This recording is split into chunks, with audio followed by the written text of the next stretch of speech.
Hello everyone, and welcome back to Network 27. I'm Alderman Walter Burnett, Alderman of the 27th Ward. Thank you all for joining us. Network 27 has been on for a long time. I'd like to thank everyone who helped us to put the show together.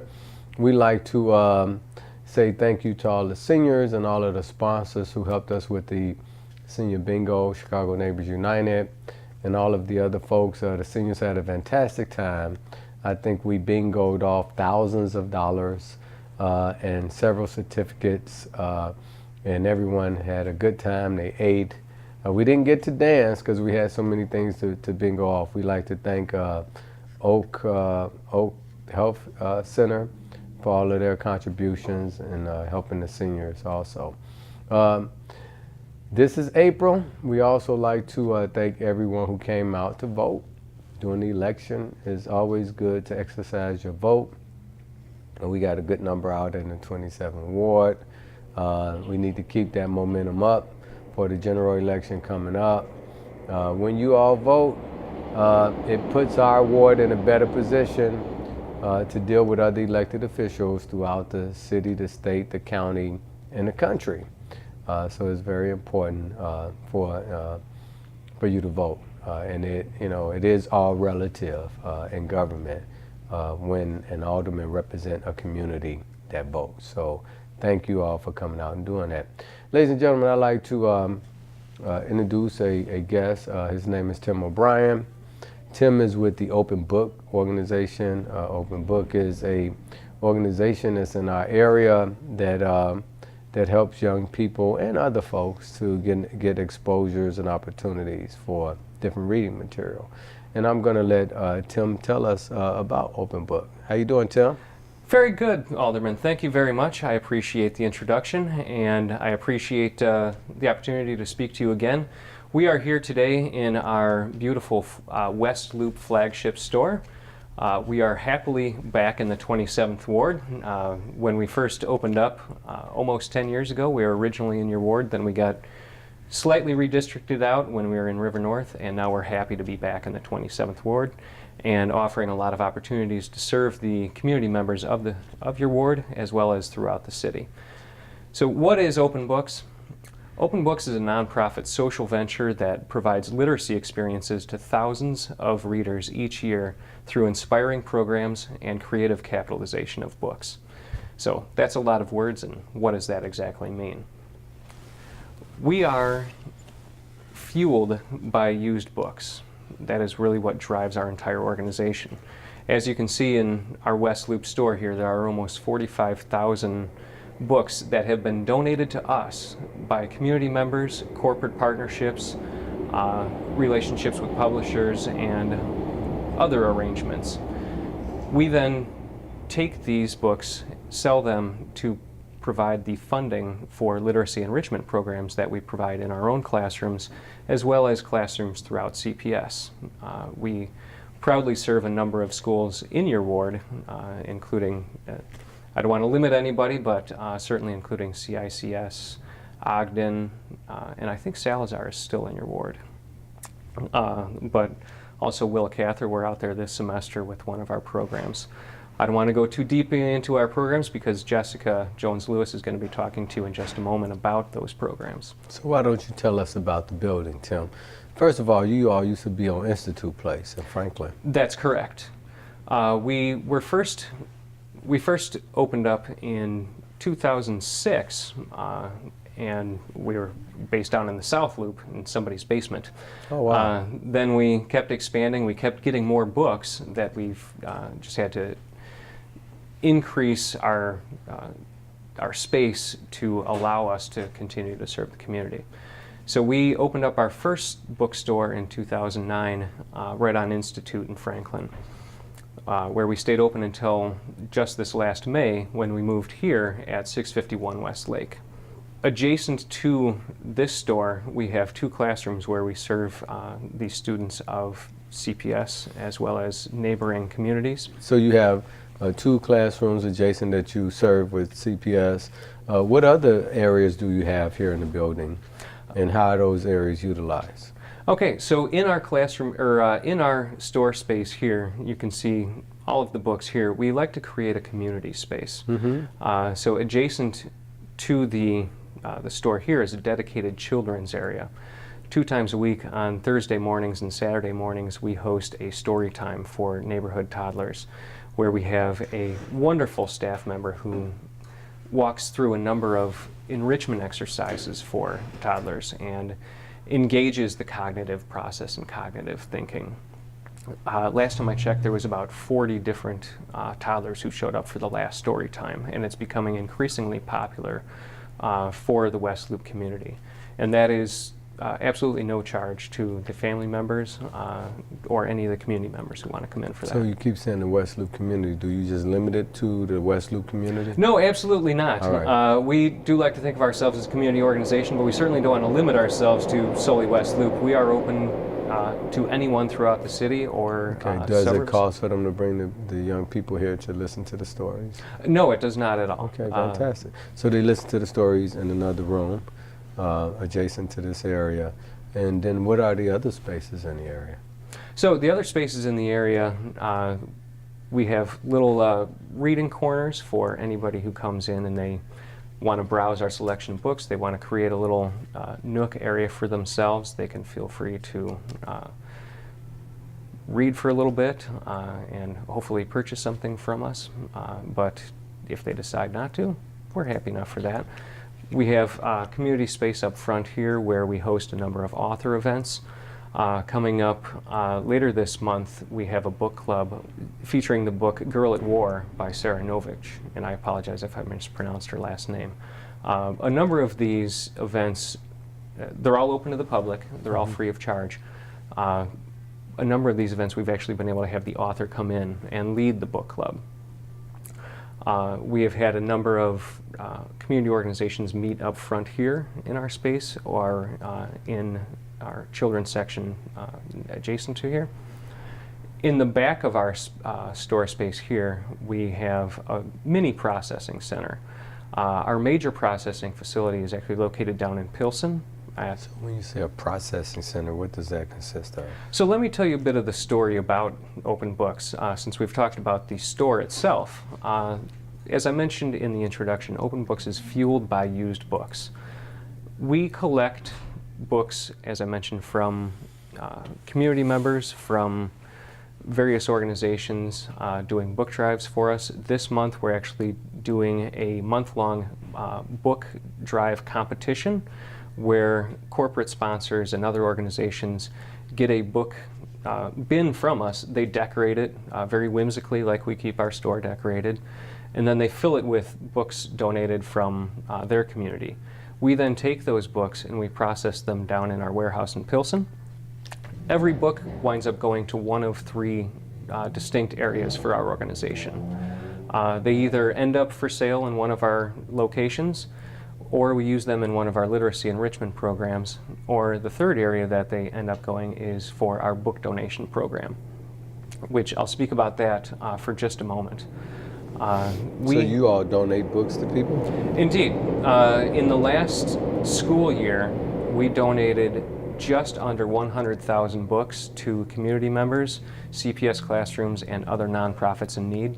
The other nonprofits that we've worked with have been social service organizations, community justice groups, the juvenile justice system in Cook County, as well as the state justice system. We helped the Cook County Jail build a prison library for them down there, as well as focusing on a lot of the juvenile offenders. So a lot of people now are reading books on the internet. So does that encourage a lot of those folks who have read books and who are reading books on the internet an opportunity to donate their books to you? That's a great question.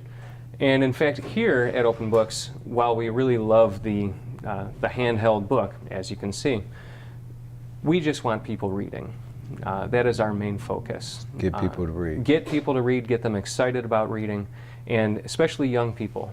When we have them in our space, we want them walking away feeling like reading is something cool to do, and that's, if we can walk away with students saying, wow, then we've achieved a major goal. So when it comes to the e-readers, yes, there has been some positive impact for us in terms of people, especially people who travel a lot and like to bring a lot of books with them. They may find it more convenient to just have things on an e-reader and then say, you know, we'd rather donate these books to Open Books or another worthy organization. And if anybody ever does want to donate a book, we do have 5 different locations where they could donate those, including the store here. We have 4 drop boxes throughout the city and suburbs. 2 of those are in the 27th Ward, one just behind our store on West Lake, and another near Halstead and Superior. Great, fantastic.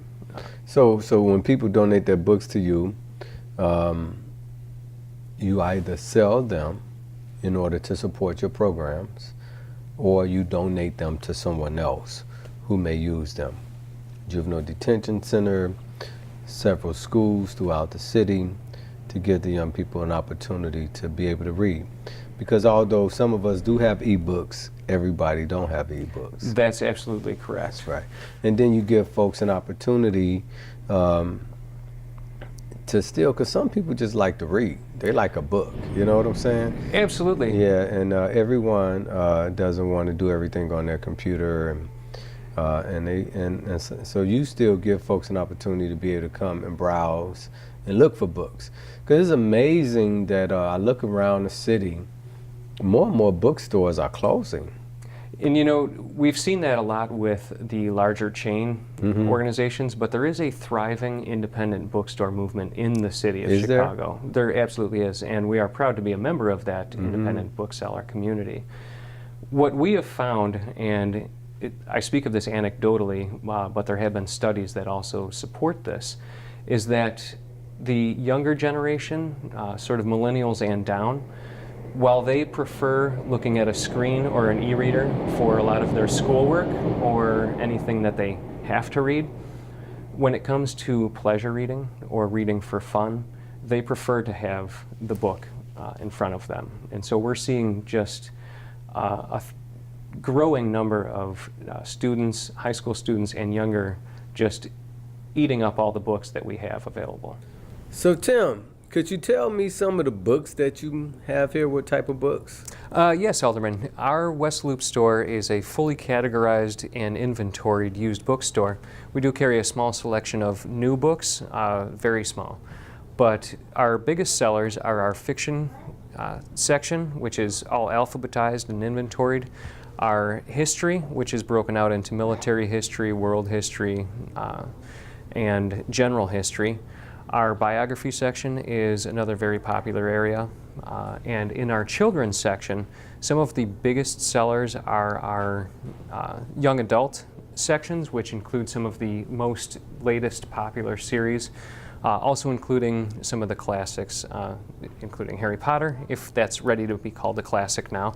And also the children's chapter and children's series books are very popular. So those are the books that generally are read in the 3rd through 5th grade, and some of the most popular ones are the Captain Underpants, the Junie B. Jones series, and a lot of those typical series that are in such popular demand that even if people are looking to donate particular books, we are always looking for donations of those children's chapter and children's series books as well. Among the other more popular adult side of books include our mystery section, and we do even carry a small selection of vintage books in the back. Fantastic, fantastic. What about how-to-do books? We actually do have a very strong selection of how-to books, as well as some self-help, which are kind of mixed in with some of our psychology books as well. Mm-hmm. So some educational books too? We do have some educational books, including sort of both sides of education, sort of the how to educate, so books for educators, as well as some of the books for children, which can include workbooks, like some of the math, some of the counting, some of the basic phonics and basic reading.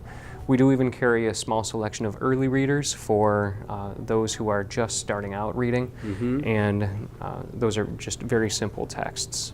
So do a lot of people come here and read, just to hang out and read? We encourage a community feeling in our store, and we really do try to provide that community space. So are you like like a Starbucks or something? Do like folks come in and drink coffee and read books, or you probably don't want beverages around the books? Or we try to be careful, but we don't have any strict rules about not bringing in any beverages or anything like that. But so you don't serve them here? We do not serve them here. But if someone wants to bring in a beverage and browse around, by all means, they're absolutely welcome to. So do a lot of young people come here after school? We have seen a growing number of students coming in here after school. How long do you stay open? We're open until 7 o'clock. So we are open from 9 a.m. to 7 p.m. from Monday through Saturday. Okay. And then on Sunday, Saturday you open to 7 we're p.m.? open until 7 on Saturday. Oh, wow. And then Sunday we're open from 12 to 6. So this may, I'm trying to have a 16-year-old nephew, and I'm trying to tell him some decent places to take a girl on a date. This may be a good place to bring a girl on a date. I think this would be a fantastic place to take a girl on a date. You know what I'm saying? You can talk about books. And you can talk about books. You can see what she's interested in, right? Yeah, you can really tell by what book she gravitates she pick toward. a book up, right? If she pick a romance book up, you know right away what she's into. And I'm glad you're mentioning young people and choosing books, because I wanted to just touch back again on the book donation program that we have. Our book grant program we find to be very unique. We do serve populations that are largely 97% low income. So a lot of the schools and the classrooms we serve are 97% low income. And what we have found is that a number of the classrooms we're serving don't have the resources within the classroom to have a lending library or books. Right. And unfortunately as well, I'm lucky enough that I grew up in a home that was surrounded by books. I had an English teacher for a mother, so she made sure there was plenty of books throughout the house. So that explains. Yes, I'm the product of an English teacher mother and a lawyer father. Oh my God, it's a lot of reading, Jack. Did you get any words in? Were you able to get 2 words in? Eventually. What I had to do is engage the lawyer side and look for a loophole. That's how I was able to get some words in edgewise. That's funny. But Tim, I want to thank you very much for allowing us to come and view your place. People are seeing a lot of the different spaces that you have here, how unique it is, how there's books everywhere, and there's places to sit and mingle and all of those things. And now we're going to have your counterpart to come on, and we can talk about all of the different great programs that you all have. Yes, Jessica's going to join you and talk about all of our literacy enrichment programs. And before we bring her on, I just want to quickly mention a couple of the opportunities this month for community members to come out and support us. So on April 13th, we are going to be participating in the Chicago Reader Book Swap, which is up at the Old Town School of Folk Music. On April 19th, the Laugh Factory up on Clark is hosting a open book stand up and laugh event for us. Community is absolutely encouraged to attend that. There is a charge for that event. On April 22nd, 23rd, and 24th, we're hosting a sidewalk sale here at the West Loop store. And on the last weekend of the month, we are hosting a garage sale down at our Pilsen location. Fantastic. And finally, I want to thank you, Alderman, as well as a number of the members of the ward community, and remind everyone that we are, while we're driven by used books, we are also driven by volunteers. So we're always looking for volunteers to join us. We have lots of opportunities, and I encourage people to check our website. So this would be a good area for young people to get some of their service hours in too. Absolutely, and we do work with a number of the high schools and they can do they can do their homework while they're at it, right? They can absolutely do their homework and learn something. So tell me this also. So you are looking for volunteers, and people want to volunteer and or donate books. or donate money? You take money also, right? We absolutely take money. Okay, All because you have to pay denominations. these people who work. How many people work for you all? We have soon to be 18 full-time staff members, and it is a wonderful team, and they're an extraordinarily hardworking team. But you are right, we do have to find a way to pay them, and so we absolutely do accept financial donations in addition to Fantastic. book So if donations. someone wanted to donate, want to volunteer, want to donate books, how do they do that? The best resource is going to be checking out our website at www.open-books.org. All right, fantastic. So I appreciate you telling us about your mom and your dad, because I know that your life is a open book, right? It absolutely is. All right. Thank you, Alderman. All right, thank you, Tim.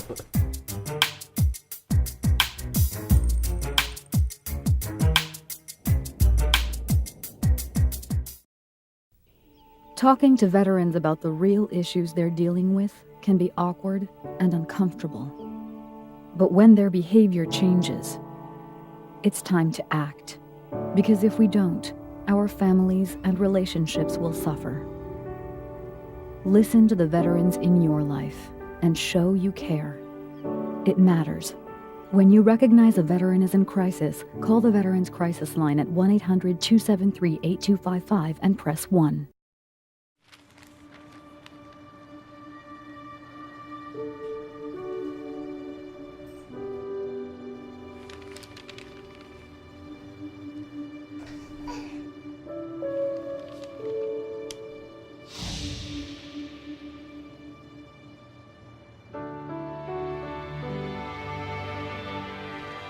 Together, we can change the news. Find out how at safekids.org.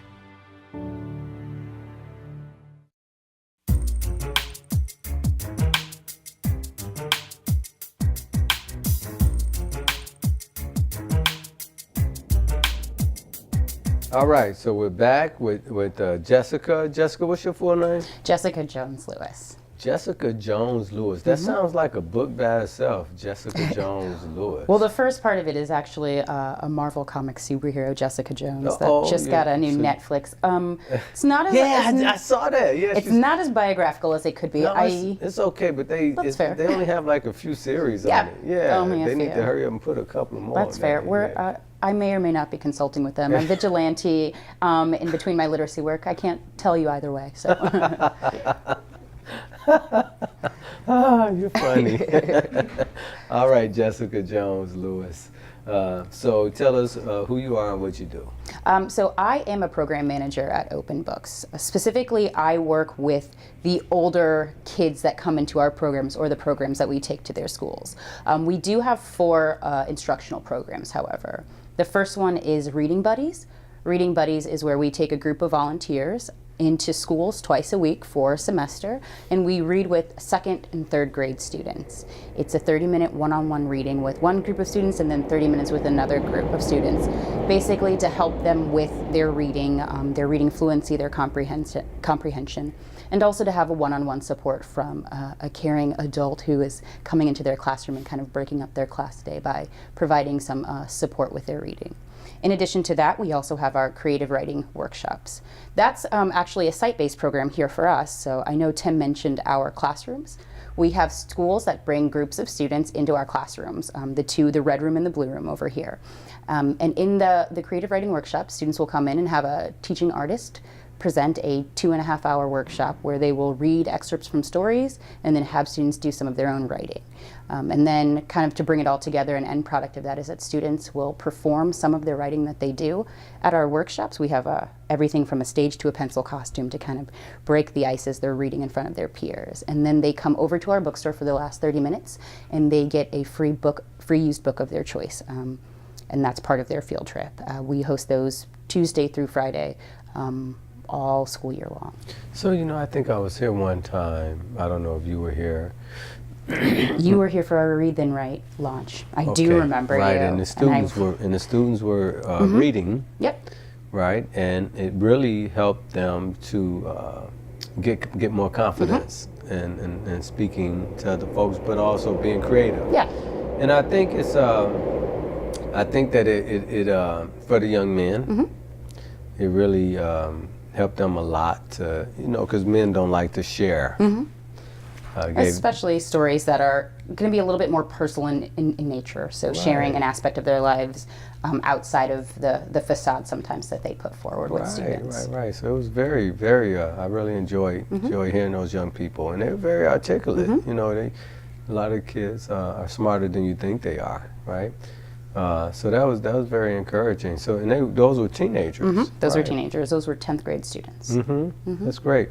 So what schools do you go to with these programs, or are you open for all schools, or how does that work? So we are open for all schools that want to be a part of our programming, specifically with Buddies and then Read Then Write, the program that you got to see. That program works primarily with 7th grade and up. Some kind of things that prohibit us from taking this program to every school across the city. We do rely exclusively on volunteers to do our reading coaching.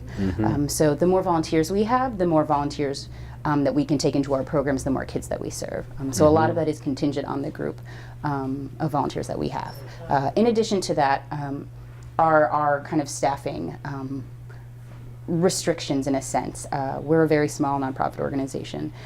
As Tim mentioned, we'll be up to 18 staff members, of which 4 exclusively work on our programming. So we're kind of limited in our ability to get everywhere, so we rely on teaching artists and those with teaching experience to kind of step in for us when we are at other programs, etc. So then you said that you all have folks to come by and authors to come by and talk about their books. So with our adult kind of groups that come in, and our adult... So adults come in? Yeah, so they will come in for those after hours programming. But actually, specifically, we have a program that runs over the summer, and it's called Publishing Academy. Publishing Academy is a month-long writing camp where we bring in students from all over the city as well as suburbs. And they come to us for a few hours each day for 4 weeks. And we have them write a fantasy novel from start to finish. Is that right? Yeah. Man, I should come get involved with that. Every time we have this camp, I always kind of think, man, maybe I should try and write this. But then I realize that I have 20-something students that I have to edit their books in, and I realize that maybe I don't have as much time as I thought to write this. But they actually produce upwards of 80 to 100 pages each student for the camp, and then we publish those books for them. But the connection with that and authors is that one day through our Publishing Academy, we invite fantasy authors. So the connection with that and authors. And authors, yeah. Okay. We invite authors who write young adult fiction and young adult fantasy novels to come in for an author panel. So our students actually get to sit with these authors, kind of a roundtable discussion, and hear from them kind of tricks of the trade, and then each student gets a book from one of the authors. So they walk away with, I think this year we had 4 authors. And this coming summer, I've already contacted this wonderful graphic novelist who has been a longtime supporter, and so he's bringing his book to sit and talk with the kids, and he's already excited about it. So we have a lot of things in the works to really bridge the gap between the writing and reading that they're doing and then kind of the professional aspect of it. Yeah, so you was telling me upstairs you all do a thing where you work with a lot of different community organizations that are doing things in reference to literacy and reading and all of those things. Can you tell us a little bit about that? Yeah, so upstairs is the Literacy Center. It's an umbrella organization that basically works to bring literacy organizations throughout the city together under one roof, whether that's actual office space or just meeting space. And we're actually an anchor tenant of that organization. So physically we're anchoring in this part of the building, but also one of their biggest supporters, as well as one of their biggest organizations with which they've partnered. And so with that, there are weekly or monthly meetings where organizations will send representatives to kind of talk about what other organizations are doing or ways in which to collaborate. It also provides a space where staff members in various functions in their organizations can kind of get together. When you have an organization that's 4 people and you have one communication person and one program person, they don't necessarily have a lot of thought partners. And so to have the opportunity to know and sit with a lot of other thought partners that are doing those jobs, but just in different ways or with different organizations, provides a really wonderful resource. So all of you all are trying to help to enhance reading skills for, Absolutely. for people across the city. Absolutely. Fantastic. So you mentioned you mentioned 3 programs. So are there any more? The other program, which is the one that you got to see, was the Read and Write program. And that works primarily with older students, and we push into schools, into proper classrooms, twice a week for about 8 weeks at a session. We currently are in 3 schools, soon to be 6 new programs kind of up and running over the next few months. And what do you get funding for to go in those schools? So ideally what happens is our funding comes from our donors. We do ask schools to contribute a nominal amount per student that ensures their buy-in. It also ensures kind of a contracted service that we're able to provide. However, I don't know if you know this or not, but CPS has been struggling a little bit in terms of their resources. Are you kidding? Yeah, I know, it's a shock to everybody who comes through. No, so CPS, unfortunately, has been struggling with some resources, and so what we do is we actually provide we supplement that. So if schools want us to come in and we have the ability and the time, we will absolutely discount or remove the nominal fee. Those barriers shouldn't be barriers if we can work around them. So tell me this, Jessica.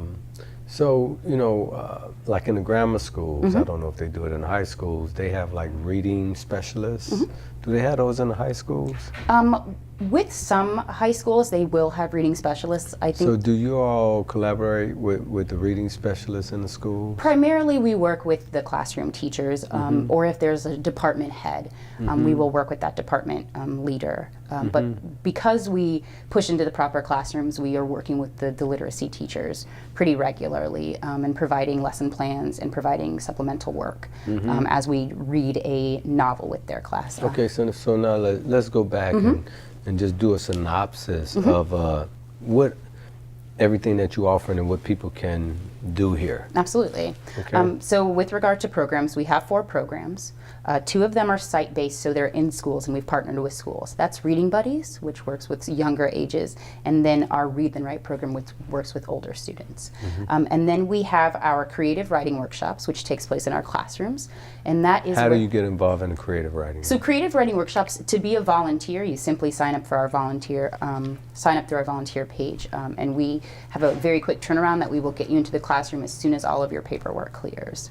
And then for students to participate in that, teachers primarily will contact us, or community groups. We've had Boy Scouts and Girl Scouts come in to do workshops as well as summer programs. And then the final program that we have is our Publishing Academy program. That's open to any and every student who is interested, and just the restrictions are that student just has to be able to get here on his or her own and attend those sessions. There is a fee for that. However, thanks to our generous donors, we've yet to turn down a student because they did not have the financial means. So that's the program where you can show them how to publish their book. Absolutely. Right. So so tell me what else goes on in this building, in this space, outside of those programs. How are young people or other people engaged here? One thing that we do is going through our book granting. So we are able to engage students. However, our book granting does not necessarily give the students the opportunity to come into our physical store. We do some partnerships with teachers and organizations. That's where you give books out. And that's where we take the books right to the students or to the teachers to give them that. We also do literacy nights where schools will host literacy nights throughout the city, and we provide books for them to give away. Within this physical space, we primarily notice that we have older students, college students, et cetera, that are coming in here. Is that right? Yeah, and then we will have the story time. So then we have little kids that are accompanied by parents or any caregiver that want to come in here. We have noticed also that what's really nice is that when we don't have story time, we still see the same faces of the little kids coming in with different caregivers. So story time is when somebody come and read a book to a whole bunch of kids. Yeah. So that's a program too. So do that cost? It's free. So pretty much everything you do is free except the one program that's a fee. Yeah. So our Publishing Academy and our Read and Write are fees. Again, however, if money feels prohibitive to anybody, we absolutely work around that. Fantastic. So other than that, people can just come here and just pretty much chill and read and look for books. Yeah. And like it's a library, or Yeah, it's not as quiet as a library. it's but not as quiet as a absolutely. library, right? And if they come in and And you have sit some and hang nice out. space here, man. I remember when I came to listen to the young people Mm-hmm. when they were reading. First thing I thought was like, man, this could be like a nice spoken word place, because Absolutely. because when they were reading what they wrote, it was almost like a spoken word event. Yeah, that was kind of the design of their presentation, but also the writing that they were doing as well. So I mean, it's a wonderful space in the back that we have for any kind of guest performances, and especially when we're working with students to give them that space to perform. And as you saw, in front of a lot of people that are coming from kind of all over in this building to come and hear it. Fantastic. So Jessica, the main basis for your organization is for people to donate books, right?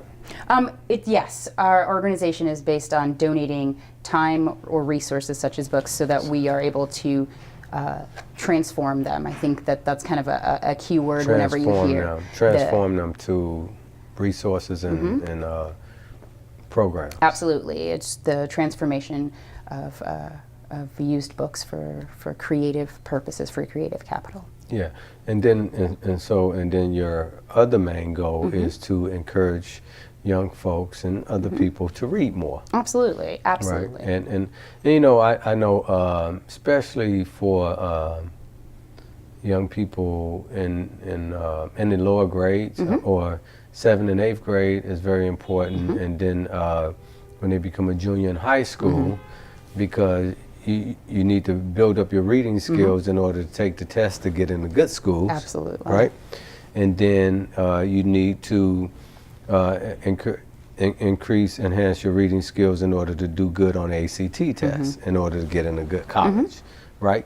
So this is a good area to enhance some of those things. Absolutely. Reading opens doors, open books open doors in a lot of ways. And so I firmly believe that I have a background in literacy education, and I absolutely understand and want to support and instill in any and everybody the power of written word, and the power of transforming a written word into a spoken word through your own voice, and really using the knowledge that you gain. And that's really, I think, the transformative piece of it. So I think the other thing that goes on here, and it was what I saw at that one program that I was at, that the young people who came from different areas across the city got to meet each other. Yeah. Right? Yeah. And they got to meet new friends, and it broke down some barriers Absolutely. in our city. So For sure. which is good. I mean, different ethnic groups, different nationalities, different communities. I mean, it was very inspiring to see the young people come together and even hearing their different stories, right? Yeah. Because everybody had a different story, Yeah. and a lot of them told their stories in different ways, and it was interesting to hear how even the way that they expressed their stories, with different slang or whatever the case may be, it was just unique, and because with reading and writing, not for school, but maybe writing for a book. You can put it however you want to put it. Oh, right? yeah. And that's one of the selling points, is that you are constructing 5-paragraph essays, persuasive and informational and expository, and all of these things that students know the language of, but sometimes we sacrifice creative writing for that, and even creative nonfiction. So telling a story, but getting an opportunity to express it how you want to, rather than something that feels a little bit more formulaic or a little bit more foreign to kind of the voice of the student. And so we absolutely focus on those things and giving that voice, which I'm so glad you got to see those students. They're wonderful kids. And so I'm so glad you get to see what they were able to do and how they were able to take reading Fahrenheit 451, which was actually the book they read, to really digging deep into finding stories about where they chose to do something that was the right thing to do, but maybe not the most popular thing to do at the time.